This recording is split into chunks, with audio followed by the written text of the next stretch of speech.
COVID DF dialogue, which we have been doing for the last couple of weeks to bring you ground report.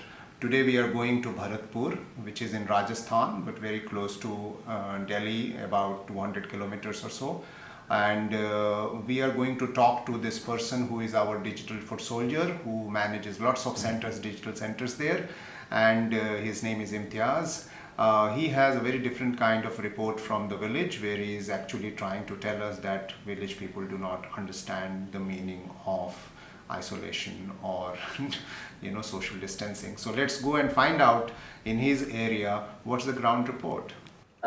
मेरे गांव में sir पिछले 15 दिन है curfew छोटे से गांव में ही लगा हुआ है, क्योंकि यहाँ सर 15 दिन में 2 केस आ गए हैं मेरे गांव के अंदर ही, और मेरे गांव में टोटल पॉपुलेशन तकरीबन 500 के करीब है सर।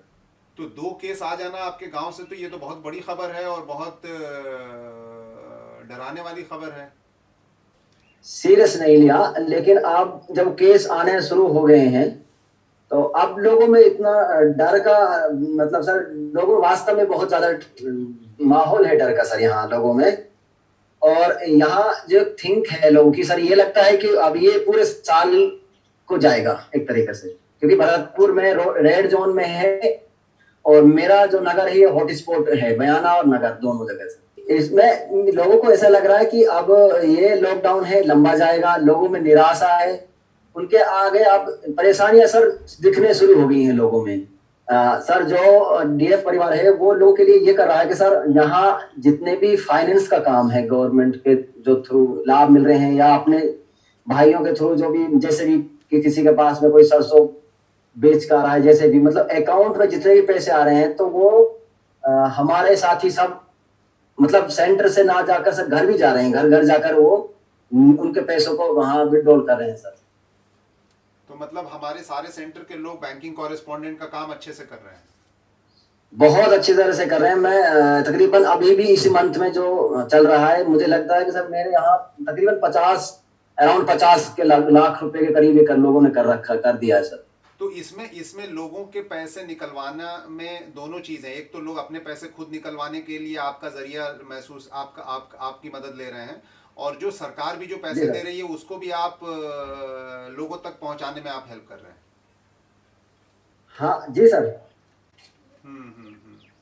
और लेकिन आपके एरिया में जैसे गांव में इतना लोग खेती बाड़ी करते हैं, तो भूखमरी की हालत तो आपके यहाँ गांव में नहीं होने वाली होगी?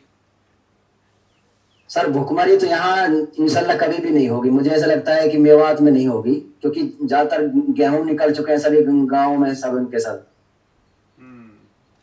और आपके यहाँ डेली वेजेस वाले लोग हैं, रोज की मजदूरी करने वाले लोग हैं?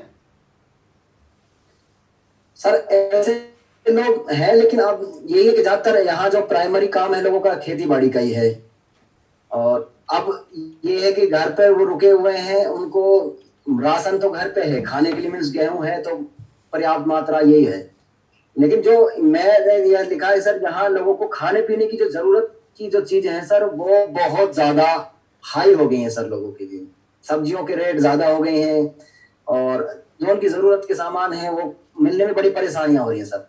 यहाँ ऐसा हो सकता है कि एक लोगों को जो हमारा 10 गांव में काम चल रहा है, इनको एक ग्रुप के थ्रू ये बताया जाए कि सबसे पहले तो सर जो अफवाहें हैं वो रोकी जाएं।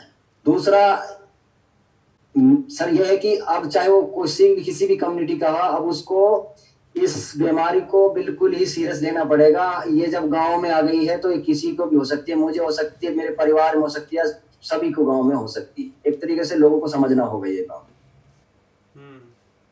तो अब वो मतलब खांसी आती है तो उसको ऐसा अभी नहीं ले रहे हैं कि भाई बीमारी हो जाएगी, वो कह रहे हैं भाई मौत तो आनी एक दिन, ऐसे कहते हैं। ठीक है, बहुत बहुत शुक्रिया इम्तियाज।